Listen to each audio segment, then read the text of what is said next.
Aleluia. Graça e paz a todos, amém? Amém. Que alegria estar aqui. Tivemos um final de semana maravilhoso, nosso retiro de carnaval. Quem esteve lá, diga eu. Foi uma bênção, queridos. Meu Deus do céu, como a gente recebeu de Deus nesse tempo, Márcio, de verdade. Chegamos lá na sexta-feira, saímos na terça e, cara, que tempo maravilhoso com os nossos jovens.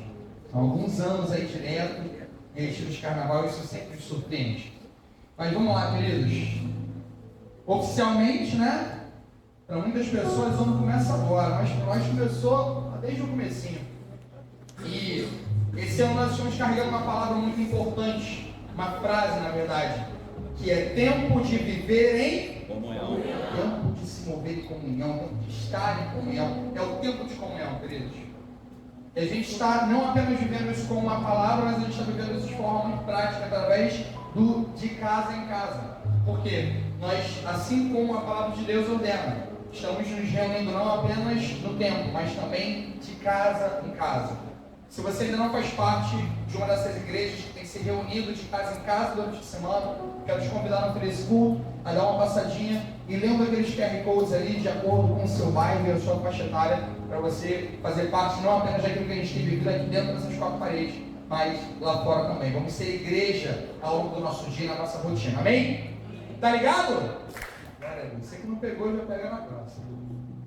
Estamos numa série de mensagens sobre comunhão, tanto aos domingos quanto às quintas-feiras. E hoje eu estou com a missão de falar sobre um tema que eu gosto demais.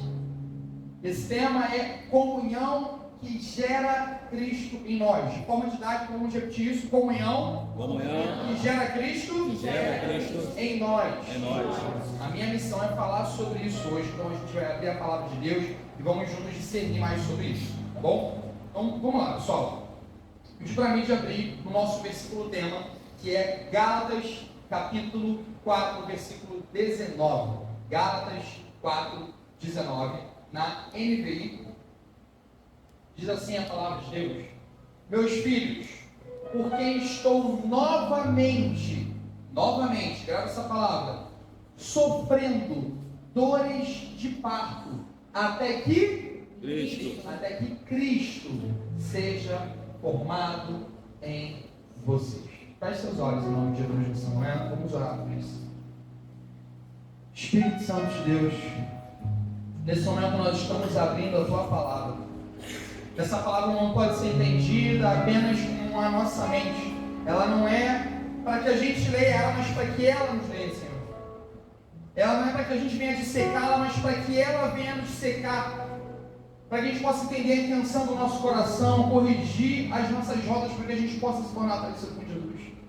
Espírito de Deus, nos abençoe nesse momento, com um espírito de sabedoria e revelação no pleno conhecimento de Cristo Jesus. Que essa palavra, Senhor, ela possa falar conosco e que ela possa gerar uma mudança, uma transformação e nos tornar a imagem e semelhança de Cristo, para que a cada dia a gente possa se parecer mais e mais com Ele. Em nome de Jesus, se você crê nisso, diga amém, querido. Glória a Deus. Dores como que de parto. E é louco me dar justamente esse tema, porque eu trabalho com isso. Eu trabalho com partos, trabalho com fotografia de partos. Eu trabalho com fotografia das mais diversas áreas da família, mas de todas, de longe, a que eu mais gosto é quando eu fotografo parto. Porque é lindo você ver o milagre da vida na sua frente acontecendo. Eu sou abençoado e privilegiado de presenciar constantemente na minha frente um casal jovem se tornando pai. Eu tenho o privilégio de olhar no olho de um rapaz que entra nervoso dentro de um centro cirúrgico e sai dali carregando um amor e um peso de responsabilidade ao mesmo tempo. Eu, ainda não sendo pai, não sei que isso é de forma, do lado de dentro. Mas eu tenho o privilégio de constantemente presenciar isso. E cara, entra um casal, sai uma família. Eles entram de um jeito naquele hospital, eles saem juntos. Só que em especial, no dia 31 de dezembro de 2025, aconteceu, nesses 10 anos de profissão, uma das experiências mais incríveis com relação a parto, que é sobre o que a gente vai falar: dores de parto.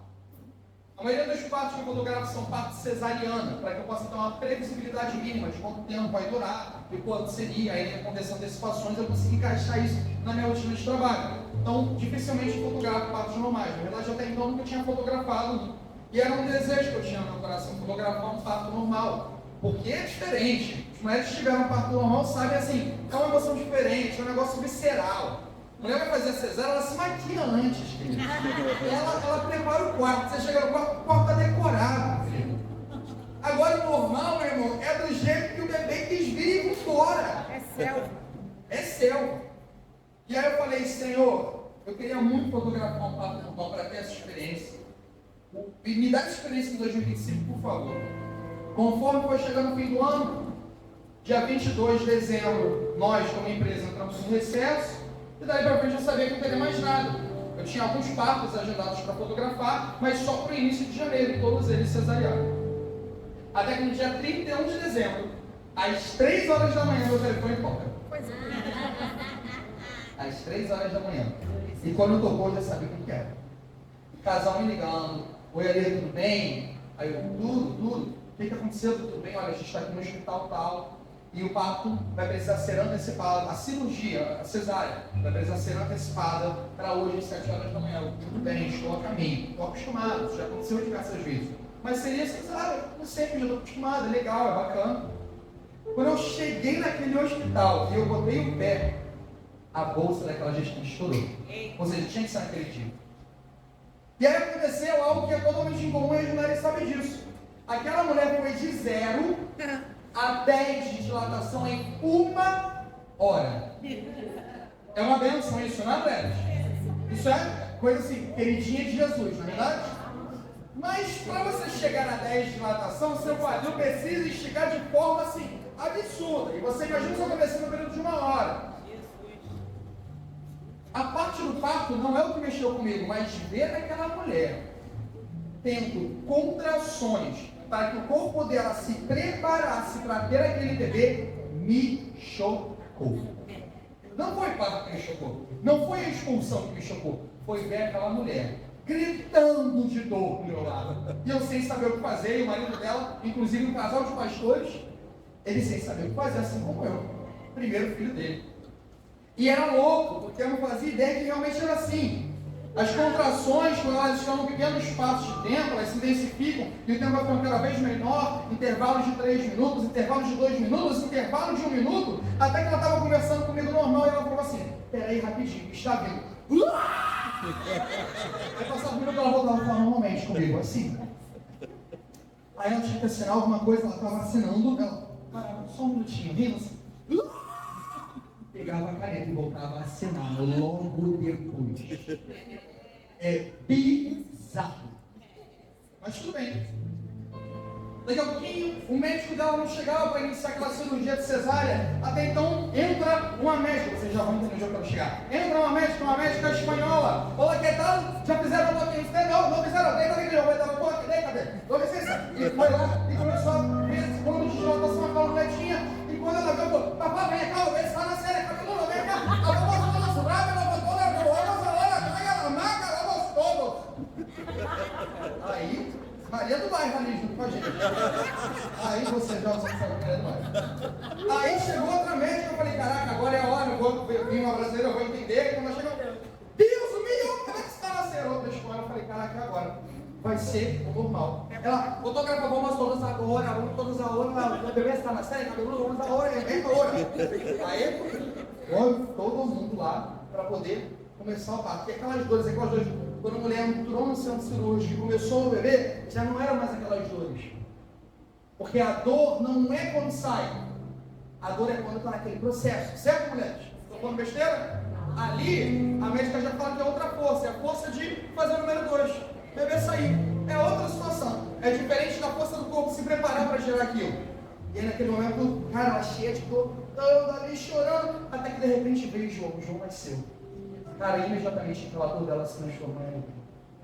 Imediatamente o clima daquela sala mudou. Aquele clima de preocupação, de apreensão, será que está tudo bem com ele? Será que está tudo bem com ela? Imediatamente quando a gente ouviu aquele choro, meu irmão, cara, o ambiente mudou, uma emoção tomou conta daquela sala. Las Américas a chorarem, todos choramos, e cara, foi algo lindo demais. E Deus me deu esse presente, dia 31 de dezembro de 2025. E eu voltei para casa dirigindo pensando sobre isso. Caramba, cara, que coisa linda, como funciona isso, como é o corpo humano, como são essas dores como fio de pato. Gerar, queridos, dói, mas quando você vê o fruto na sua mão, é uma alegria. E Paulo está falando que ele está sentindo, quando Paulo quer usar um exemplo, eu quis falar só para você entender o que o apóstolo Paulo está falando. No momento, aquela mãe, ela teve uma ocitocina, ela teve um negocinho para poder facilitar, mas nessa época não tinha, então as dores eram um pouquinho mais intensas.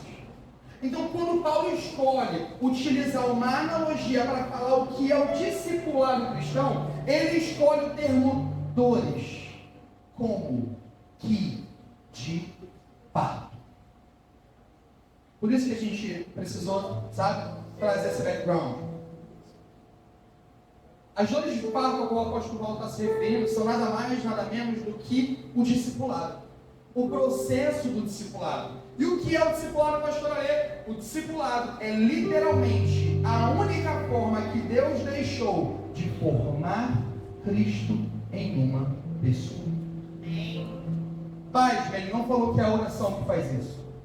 Pasme, ele não falou que é o jejum que faz isso. Pasme, ele não falou que é a leitura bíblica que faz isso. Ele falou que é o discipulado que faz isso. E o discipulado está lá em todas essas outras disciplinas espirituais. A única forma em que Deus deixou para nós de Cristo ser formado no outro é através de outra pessoa que já carregue Cristo e ajude outro nesse processo de formação. Por exemplo, Jesus não pediu que a gente evangelizasse. Ele falou, portanto, vão e façam discípulos. Porque o evangelismo e o discipulado são uma coisa só. Não dá para eu querer que um bebê nasça e não cuida dele. Amém? Então o discipulado é esse processo. Em Mateus 28:16, coloca para a gente, por favor, mídia. Vai dizer o seguinte: os 11 discípulos foram para Galileia, ao monte que Jesus lhe indicara. Quando o viram, o adoraram. Alguns, porém, duvidaram. Então Jesus se aproximou deles e lhes disse: toda autoridade me foi dada nos céus e na terra. Você pode dizer glória a Deus por isso? Glória a Deus. Portanto, vão e façam de todas as batizando-os em nome do Pai, do Filho e do Espírito Santo, ensinando-os a obedecer tudo o que eu ordenei a vocês, e eu estarei sempre com vocês até o fim dos tempos. Segurei. Ensinando-os a obedecer. Discipulado é quando um irmão maduro que carrega Jesus, ele ensina outro irmão a obedecer aquilo que ele já aprendeu de Cristo, que foi transmitido por outro irmão.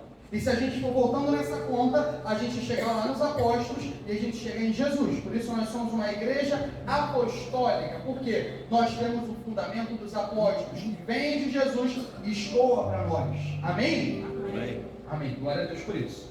Só que tem uma coisa muito importante, queridos, que é ensinando-os a obedecer. Não é simplesmente ensinando uma coisa, não é simplesmente trazendo um ensinamento, não é simplesmente explicando-os acerca de uma coisa, é ensinando-os a obedecer. E a única forma de ensinar alguém a obedecer é obedecendo na frente dela.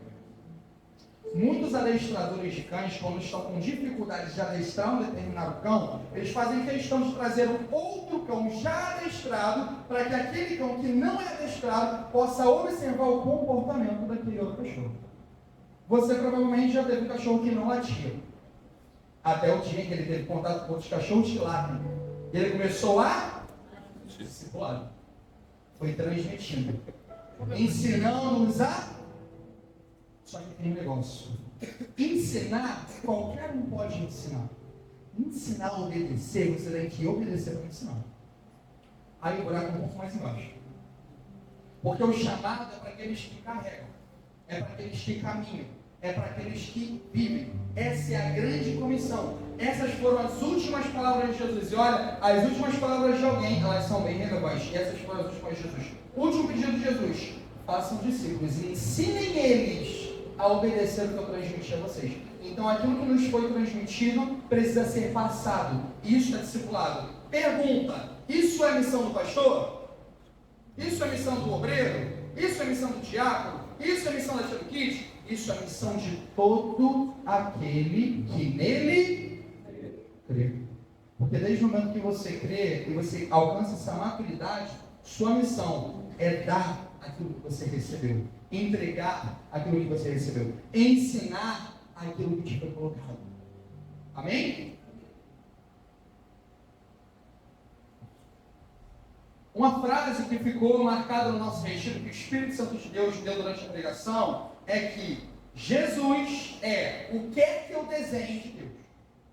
A gente falou sobre isso com o Jorge. Sabe aquela pessoa que está tão desligada, que está tão desatenta, que você vai explicar uma coisa para ela e você, cara, você quer que eu desenhe? Então, Jesus é o que é que eu desenho de Deus. Porque ele tentou transmitir de diversas formas ao longo de todo o Antigo Testamento. E isso não funcionou. Até que ele falou, então eu vou enviar o Verbo. Eu vou enviar a palavra encarnada. E ele vai caminhar no meio deles. Então Jesus, para que seja comigo, Jesus é o que é que eu desenho? O que é que eu desenho? De Deus. De Deus. Ele é a expressão exata de Deus. Ele é a expressão exata da expectativa que o Senhor tem em nós. Ele é a expressão exata daquilo que nós seríamos se não fosse o pecado. Queridos, isso é muito importante, porque Deus, em toda a sua sabedoria e compreensão, entendeu que dar um livro com 600 e poucos mandamentos e leis não seria o suficiente. Que transmitir regras não seria o suficiente. Mas encarnar esse ser bondoso, amoroso, justo, santo, e colocar ele para caminhar no meio da humanidade, e sentar, e se alimentar com eles, e ser um com eles, e viver essa vida com eles. Queridos, os apóstolos dividiam o banheiro com Deus. Ser gente, ser humano, caminhar junto, ser tão comum, mas tão comum no meio deles, que precisaram pedir para ajuda. Por favor, dá um beijo nele, só para a gente saber quem é, porque é todo mundo tão parecido que a gente não sabe quem é Deus no meio desses 11. Se fez homem achado em forma de servo. Tá ligado? Deus abre mão da sua glória, vendo-se de carne. João fala, nós falamos a respeito daquele que nós vimos, ouvimos e apalpamos. A gente tocou em Deus, a gente almoçou com Deus, a gente andou do lado dele. Porque Deus sabe que a gente se parece com quem a gente ama, que a gente fica parecido com aquilo que a gente contempla. Nós nos assemelhamos àquilo que nós olhamos. E quando a gente olha para uma coisa por muito tempo, a gente começa a se tornar parecido com aquilo. Olha que loucura, gente. A Bíblia vai dizer que o sogro de Jacó queria fazer uma divisão dos animais das cabras com ele. Ele falou, olha, toda aquela que for listrada é sua, aquela que for branca é minha. Só que a maioria era branca. Jacó, a Bíblia vai dizer que ele pega um objeto, uma estaca, e ele pinta, ele coloca, sabe, como se fossem faixas listradas, para que aqueles animais olhassem para aquilo. E ao contemplar, eles iriam buscar se relacionar com animais, né, ali, de uma cor que não fosse semelhante, e consequentemente iria gerar esses animais rajados. Iam gerar esses animais com marcas, que não seriam apenas brancos, seriam brancos e pretos. Por quê? Eles estão contemplando primeiro, para depois se tornar aquilo. O que é uma influencer? É alguém que se coloca para ser contemplado, para ser no seu método de consumo, naquilo que veste, naquilo que come, aonde vai. Porque a gente se torna parecido com aquilo que a gente olha, e a gente se torna parecido com quem a gente se relaciona. É do ser humano imitar. Por exemplo, a gente fala muito da palavra identidade. A minha identidade é como se identidade tivesse a ver com aquilo que você é de forma única. Só que identidade vem justamente da palavra idem, que no latim significa literalmente igual, ou mesmo. Identidade significa igual a quem eu sou. E lá na sua provavelmente tem nome de duas pessoas. que é a sua origem, que é igual a quem você é, identidade. Porque a gente só não parecido com quem a gente se relaciona. A gente só não parecido com quem a gente não pega. E quando a gente contempla, a gente quer fazer igual. Eu tenho uma forma muito lúdica, faz que joga, né, gente? Então tem uma forma muito lúdica de explicar isso, por favor. Daniel, liga o som e solta aquele videozinho lá pra gente, mas antes deixa eu ler uma coisa pra você. Homem manco gasta R$2.000 em veterinário para descobrir que seu cão o imitava. Solta o vídeo pra gente, por favor, Dani. E agora você vai ver uma imagem inusitada. Em Londres, na Inglaterra, um homem que está com a perna engessada levou seu cachorro ao veterinário porque o animal estava mancando. O dono gastou mais de R$2.000 em exames. E o resultado foi surpreendente. Tu viu? Não vi nada. Foi uma atitude de solidariedade ao dono, que andava com a ajuda de muletas. Quem olha pode até achar que o cachorro estava imitando Russell Jones, que sofreu um acidente e foi engessado. Seria uma espécie de brincadeira ou de puro companheirismo, mas aí não dá para saber, só admirar. Discipulado. O cachorro não está com nem problema na pata, mas ele está imitando o dono. Ele está olhando aquilo, ele está entendendo que aquele é o modus operandi, aquele é a forma de agir. Esse é um animal irracional, essa é uma notícia real, não é inteligência artificial, isso é antigo. E aquele ser está simplesmente copiando aquilo que a gente está, que ele está contemplando. Cara, olha que loucura. O cachorro está mancando. Aí o cara fala, o cachorro está com um problema. Levou no veterinário, gastou mais de R$2.000 para descobrir. Cara, olha só o raio-x, esse cachorro não está com problema na pata, não. Ele só está te imitando. Você tem noção de como você é contemplado? A gente fica parecido com aquilo que a gente contempla. 1 Coríntios capítulo 11, versículo 1, vai dizer o seguinte, o apóstolo Paulo. 1 Coríntios 11, 1. Sejam meus imitadores, como também sou imitador de Cristo.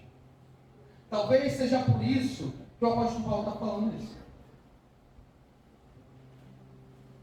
Querido, deixa eu te falar uma coisa, quebrar uma história aqui na sua cabeça. Você não tem que olhar para o homem, não. Você tem que olhar para Jesus. Não. É isso que eu quero dizer, não. O apóstolo Paulo está assumindo a responsabilidade, falando assim, ó. Podem olhar para mim. Porque a forma que vocês têm de conhecer Cristo é através daqueles homens que estão carregando a mensagem dele. Como vão crer se não há quem pregue? Hein? Pregue o evangelho, ser necessários e palavras. Lindo, poético, mas o evangelho é comunicado. O evangelho é comunicado. Queridos, o apóstolo Paulo, ele está ensinando para a gente que todo cristão maduro, ele precisa chegar nesse nível, poder dizer, pode me imitar, porque eu estou imitando a Jesus. O primeiro contato que algumas pessoas vão ter, antes de conhecer Jesus, vai ser conhecer Cristo através da tua vida. A primeira igreja que a sua manicure, que a sua amiga do trabalho, que o seu patrão, que a sua patroa vão conhecer, não é a igreja evangélica Fruto e Vida, é a igreja de Cristo que você carrega quando você está diante dela. Quando você está diante dessas pessoas, literalmente tem um portal aberto dos céus e da terra. Ali há uma igreja, há um culto acontecendo. O ápice da vida cristã é poder falar, sejam meus imitadores. O chamado de Jesus foi para isso. Não é mais tempo de falar, não, olhe para o homem, olhe para Jesus. Não, pode olhar para mim porque eu estou olhando para Jesus, eu estou buscando me parecer com Ele, eu estou buscando me parecer com Ele no meu casamento, no meu trabalho, na forma como eu trato os meus filhos, na forma como eu lido com as minhas finanças, com o meu carro, na forma como eu ajo no trânsito. Ei, sejam meus imitadores. Por quê? Porque o ser humano precisa contemplar alguma coisa. O ser humano precisa olhar para algo, ele precisa olhar para alguém e falar, há alguém de Cristo ali, e isso é discipulado, isso é comunicável. Os apóstolos receberam direto de Jesus. Os apóstolos. Paulo é apóstolo porque ele pode falar, eu vi o Senhor Jesus. Eu vi e fui instruído por ele, face a face. Quando Matias, o justo, é escolhido como um dos apóstolos para substituir Judas, o critério é que seja um homem justo, íntegro, aprovado pela igreja e que tenha visto Jesus em vida. E após esses homens, queridos, há hoje o chamado, uma vocação apostólica de fundamentação, que é diferente do chamado apostólico da igreja primitiva, não é nesse ponto que eu estou batendo, amém? Glória a Deus por isso? Ok. Mas é sobre esses homens viram, apalparam, tocaram, ouviram, conversaram, transmitiram. Agora a gente está aqui em Santíssimo 2026 falando dessa mesma coisa. Cara, deu certo. Pergunta: qual é a nossa responsabilidade agora? A nossa responsabilidade, queridos, como cristãos, é ter uma vida aprovada e imitável, para que a gente possa transmitir e ensinar a obedecer. E como é que ensina alguém a obedecer? Obedecendo mente dela. Jesus é o que é que eu desejo. A questão é: nós podemos ser imitados? Quando eu falo de ser imitado, eu não te cobro uma perfeição, mas eu te cobro uma pureza de coração. Eu não estou cobrando um casal que nunca brigou. O que a Bíblia está falando é um casal que está aos pés da cruz, que reconhece as suas dificuldades, se abre, é vulnerável e busca. Bem-aventurados aqueles que têm fome e sede de justiça. Bem-aventurados aqueles que têm o desejo de se tornarem justos. Sabe por quê? A nossa vulnerabilidade, ela tem mais poder de convencimento do que o nosso arrotar gospel, sabe? Do que quando a gente mostra o nosso currículo evangélico. Porque quando Deus quis comunicar algo, Ele sentou ao lado de homens. Ele foi vulnerável. Não tinha um paninho tapando na cruz. Ele estava lá nu, exposto, vulnerável. Deus. Esse é o convite para todos nós.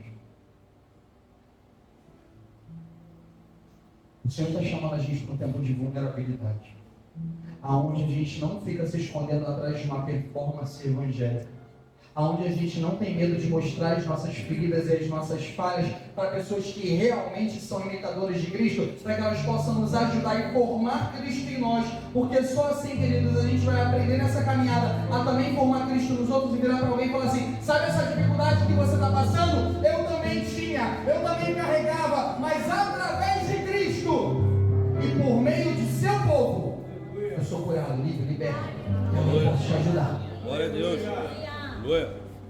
Confessem seus pecados a Deus para serem perdoados, mas confessem seus pecados uns aos outros para que vocês sejam curados. Perdão vem de Cristo, graça, Deus. Cura é através do meu irmão. Ferro afirma o ferro. É tempo de vulnerabilidade. É tempo de exposição. É tempo de falar: ainda falta Cristo nessa área aqui da minha vida. E eu preciso dele. Quem pode me enviar? Ainda falta Cristo no meu trabalho. Ainda está faltando Cristo no meu namoro, noivado, casamento, família.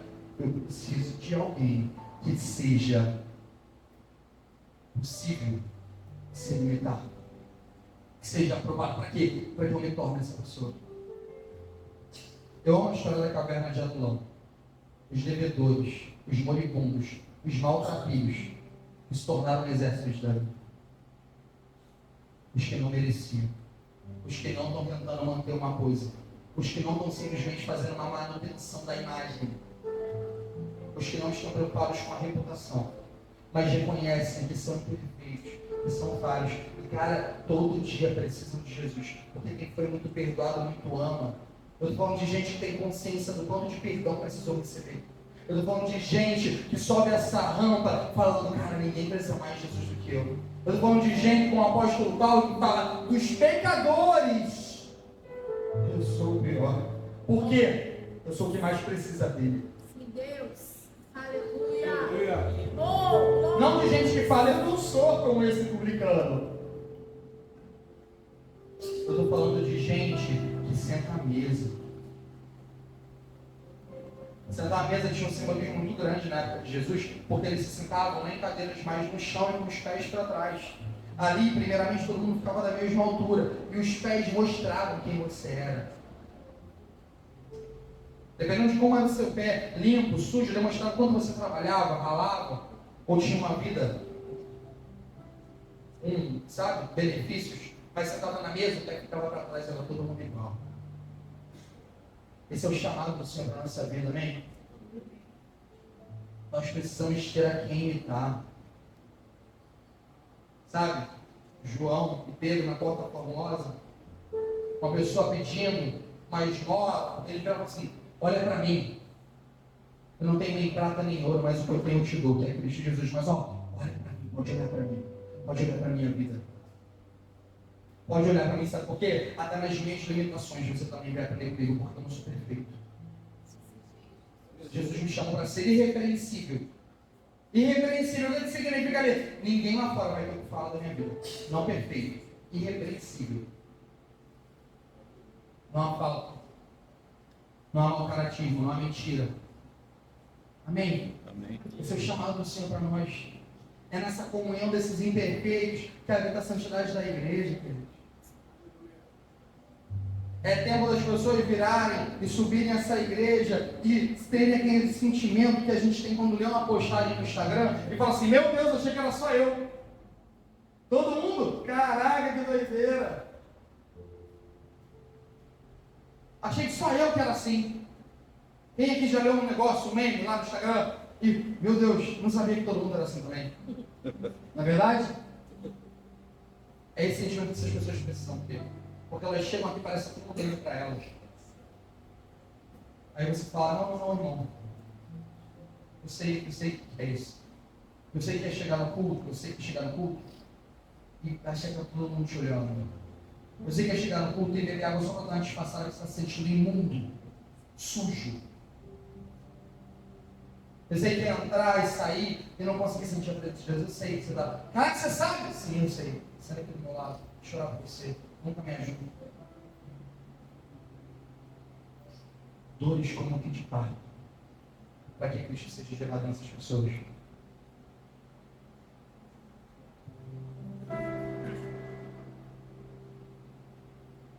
Queridos, deixa eu falar uma coisa. A disciplina espiritual é extremamente importante. Mas de nada ela vale se ela é de uma maneira monástica. Como assim? O que os monges faziam? Vamos sair dessa terra, desse mundo de pecado. Aqui está todo mundo pecando. Vamos para o alto de uma montanha, vamos se isolar no meio do nada, porque lá não vai ter como a gente pecar, e lá as coisas impuras não vão tocar na gente, e lá a gente vai ficar só vivendo a nossa rotina, a nossa vida espiritual. Essa foi a vida dos monastérios na época medieval. A polha evangélica. Vamos criar um nosso gueto gospel, onde a gente não se mistura, onde a gente é na luz com várias lâmpadas juntas e a gente deixa essa terra aqui com Satanás. Enquanto era tempo da gente estar lá. As nossas disciplinas espirituais, elas são, queridos, importantes para a gente vir para essa comunhão. Muito se fala a respeito de um grande mistério, só que, cara, a Bíblia vai dizer que esse mistério foi revelado. A forma agora como Cristo se expressa. Por muito tempo ele falou pela boca de profetas. Por muito tempo ele foi encontrado através de um tabernáculo. Por muito tempo ele foi visto através, de um templo, de um incensário, de uma cortina, de um sacrifício, de um sacerdote. Mas abre comigo lá em Colossenses capítulo 1, versículo 27, para você entender qual é a forma como Deus se comunica agora.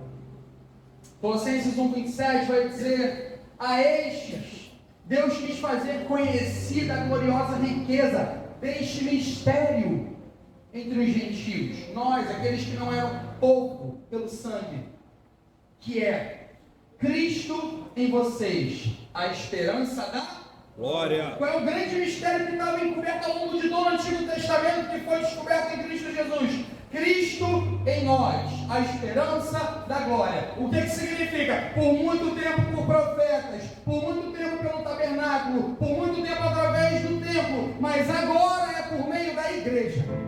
Aleluia. A forma como Deus escolheu ser conhecido.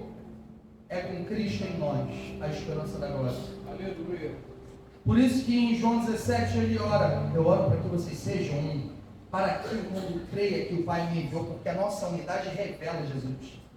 Cristo é revelado por meio da igreja. Cristo é revelado por meio da comunhão. Cristo é revelado através de nós, porque Cristo em nós é a esperança da glória vindoura, aquilo que a gente vai viver. Verso 28. Nós o proclamamos, advertindo e ensinando cada um com toda a sabedoria, para que apresentemos todo o homem perfeito em Cristo Jesus. Qualquer semelhança com Mateus 28 não é mera coincidência. É a expressão. O que Paulo está falando? Agora que Cristo está em nós, nós podemos obedecer na frente deles, comunicar esse conhecimento, essa sabedoria, e não apenas ter uma mudança de mente, mas de mente e coração, um novo nascer. Queridos, as pessoas estão precisando de Jesus. E você jura que é trazendo elas para cá. Não. É você sendo Cristo na frente delas. Ela vai querer saber onde é que se reúne com essa galera aí, eu quero ir lá.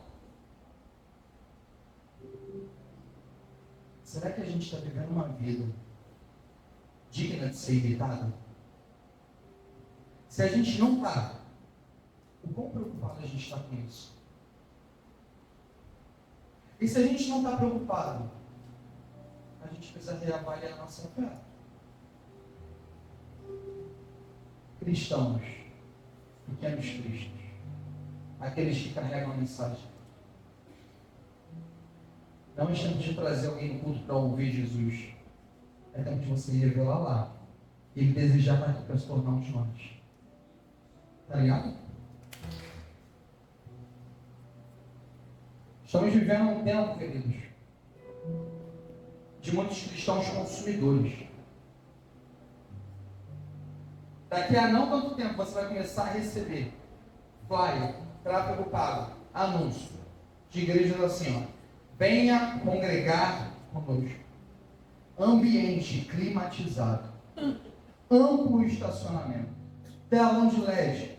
Cadeiras acolchoadas, estilo cinema. Espaço para as suas crianças. Área gourmet. Até desconto no dízimo. Vai estar escrito aqui é 7%. Sabe por quê, querido? Os falsos profetas são um castigo de Deus para os falsos cristãos. Eita. Ótimo. Demanda e oferta. Em meio a um tempo de cristãos consumidores, vão existir falsos profetas, amantes de si mesmos, e buscarão para si mestres para si mesmos, que dirão coisas que agradem seus ouvidos. Mas como Paulo disse para Timóteo, tu não. Repete comigo, tu não. Tu não. Porque nós não somos uma igreja consumidora. Nós não somos cristãos que estamos procurando qual é o novo nível de satisfação que a gente quer ter. Nós somos cristãos, queridos, que estamos sendo chamados a não mais ser demanda, mas se tornar recurso. Amém. Sabe? Um filho maduro procura problema. Pastor, eu admiro demais. Certa vez um discípulo dele chegou para ele e falou assim: pastor, estou indo para uma cidade diferente, vou mudar por causa do trabalho, né? Eu queria a indicação de uma boa igreja para eu congregar. Você conhece tudo aí, rola tudo pregando, pastor? O país inteiro? Por favor, me indique uma boa igreja para eu congregar lá. Igreja assim, bem legal. O pastor virou para ele e falou: faz o seguinte, chega naquela cidade, procura a pior igrejinha que você encontrar. Aqui tem louvor mais ruim, que um está no tom, outro está no jazz. Aquela palavra assim terrível, pequena, pouca gente, vazia. Entra lá e seja a benção. É para isso que Deus está te chamando. Você está entendendo? Não sei se você vai conseguir entender o que eu vou te dizer agora, mas assim, quem tem filho aqui, qual é o filho que você dá mais atenção? É aquele filho que está bem, está encaminhado, está tudo certo, está tudo direitinho, ou é aquele filho que está problemático? Está passando uns B.O.s? está dando os problemas, está dando umas dificuldades? Qual é o filho geralmente? O pai, a mãe mais vê atenção, naturalmente? Segundo filho, não é? Pois é.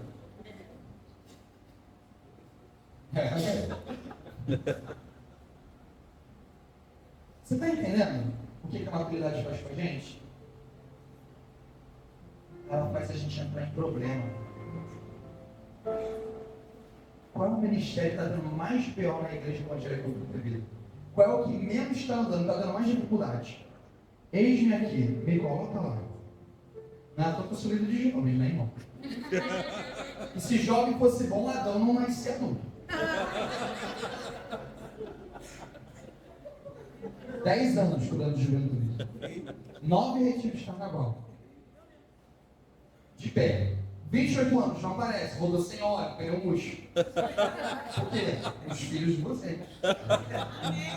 Mas, dores de estômago de parto, até que Cristo seja formado neles. Aleluia. Não fumei, mas por Cristo. Eu vi o Marlon chegar, irmão. Desculpa. Eu sei que hoje ele é um pai, um homem de Deus, casado, exemplar. Eu vejo, eu caminhei, esteve do meu lado, a gente foi junto. Amém? Amém. Tem nada a ver comigo, não. Ele decidiu, foi uma escolha, mas ele precisou olhar para alguém.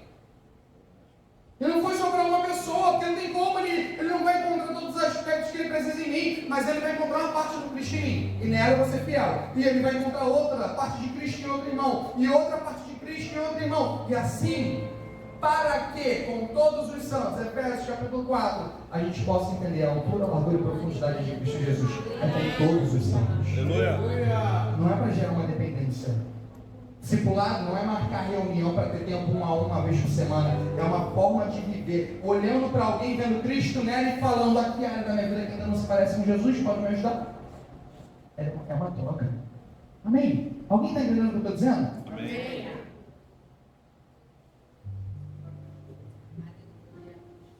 Uma geração consumidora que tem sofrido, não com dores de barriga, não com dores de parto, mas sim com dores de barriga, pelo tanto que ela consumiu. É no mesmo lugar. Parece que é de parto, mas não. É dor de barriga pelo tanto que come, se alimenta, consome, e entra e nada sai. Consome, inchado, retido espiritualmente, não flui, não derrama. Não são dores de parto. De tanto consumir, dores de barriga no mesmo lugar. Mas não é um ser que está gerando, não, é outra coisa.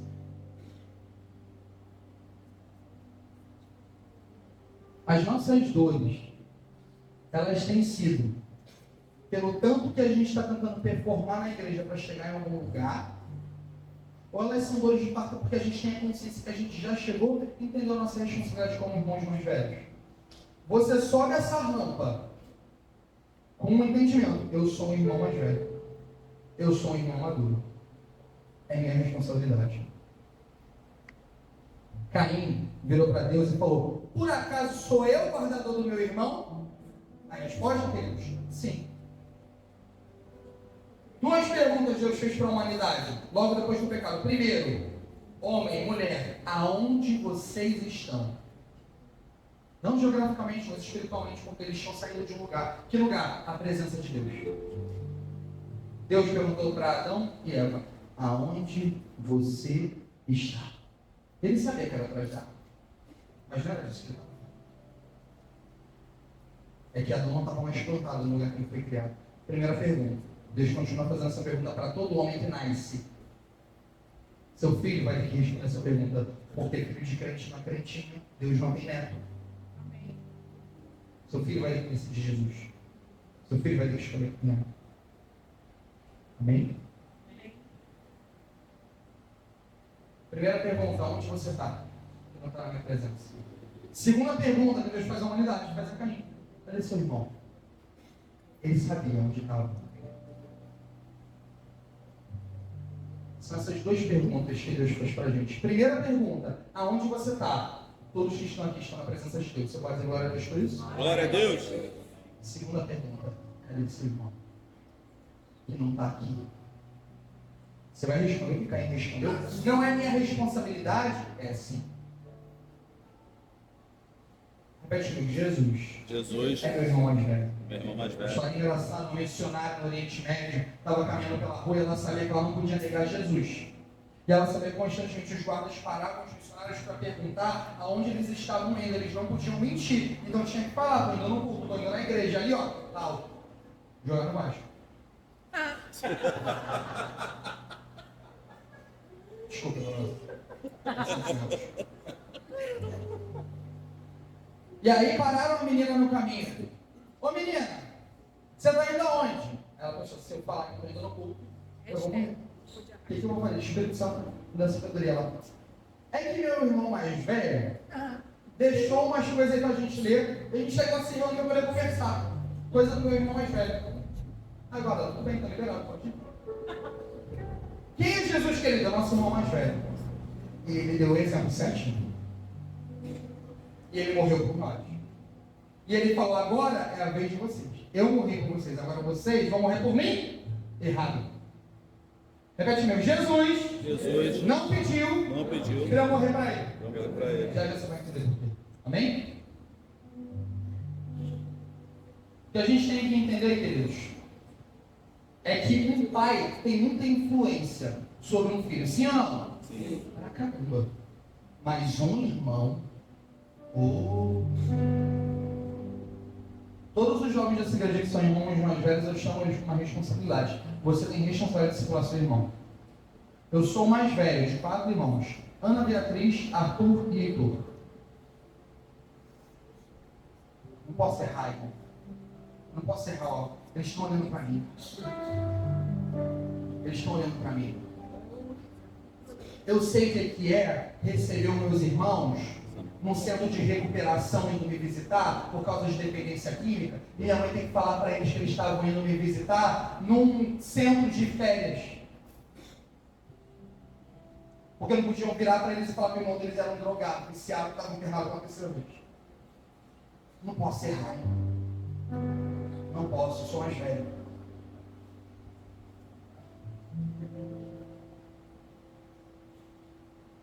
E a gente? Que posição que a gente está nesse dia? Seja meus imitadores, Jesus está chamando a gente uma responsabilidade, amém? Alguém está entendendo isso? Amém. Deixa o Espírito Santo ministrar o seu coração aí. Um pai tem influência sobre a vida dos seus irmãos. Mas um irmão tem muito, cara.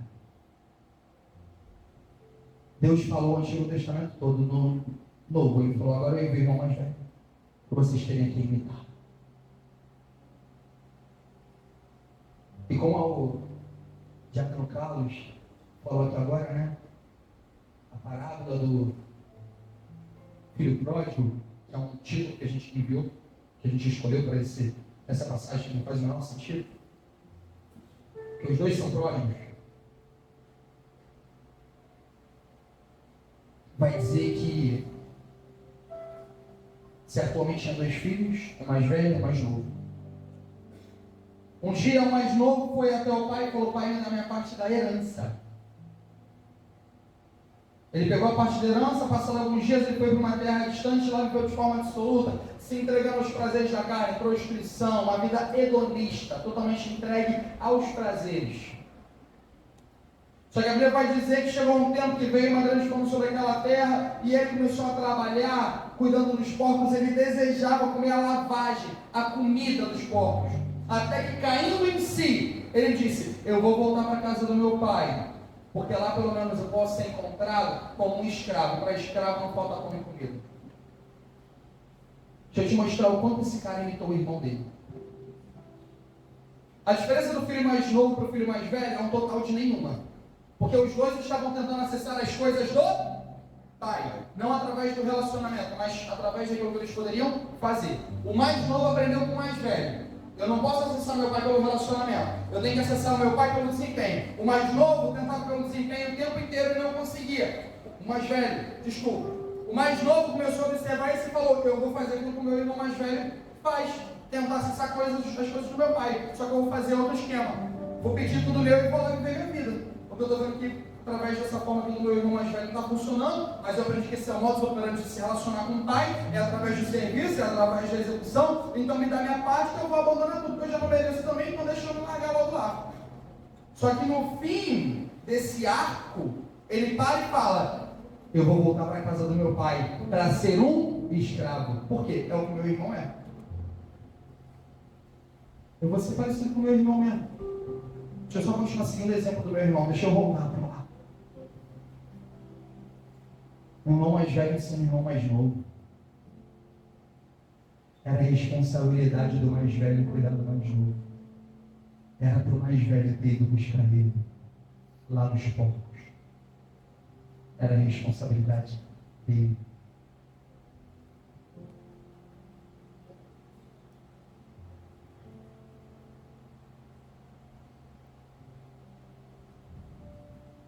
Melhor voltar para a casa do meu pai e ser um escravo, como meu irmão é. A pergunta, queridos, é: você está discipulando os seus irmãos mais novos e, sabe, sentindo dores como que de parto até que Cristo seja gerado neles, ou você está ocupado demais tentando performar para ver se consegue chegar e ter mais alguma coisa? Para aí sim você se preocupar. Queridos, essa vida aqui, se você achou que igreja é o lugar de se achar, você está errado. Igreja é o lugar de se perder.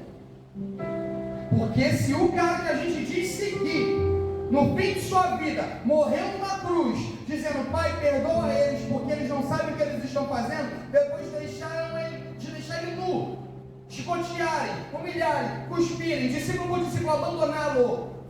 E ele fala isso?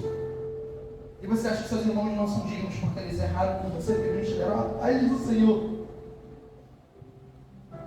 Essa palavra é pra gente, é pra mim. Me dói. Me dói o meu egoísmo. Me dói quando eu olho para mim e eu vejo, caraca, ainda falta me entregar mais por Jesus, ainda falta olhar menos, sabe, para os bens que eu preciso adquirir, que eu ainda preciso ter, e para o meu bel prazer e conforto. Eu faço uma oração em jejum, dou um dízimo, venho dos cultos e juro que eu estou vivendo por Jesus, mas ele não pediu para morrer por ele, ele pediu para eu morrer pelos meus irmãos. 1 João capítulo 3, versículo 16.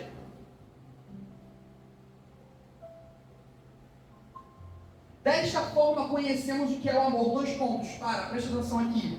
O apóstolo João vai definir o que é amor. Pelo amor de Deus, preste atenção nisso.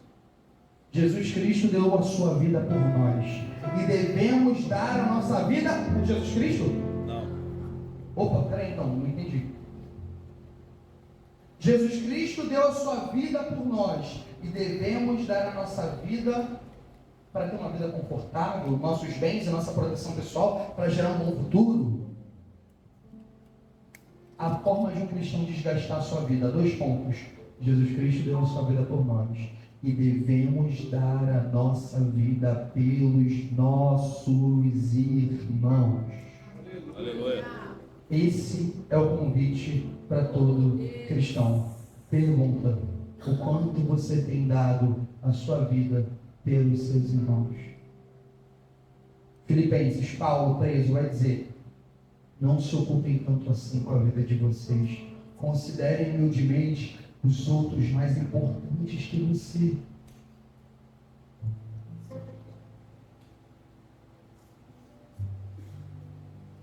Aquilo que mais ocupa o saldo da nossa conta bancária, aquilo que mais ocupa a nossa agenda, aquilo que mais ocupa a nossa mente, mostra quem é o nosso Deus.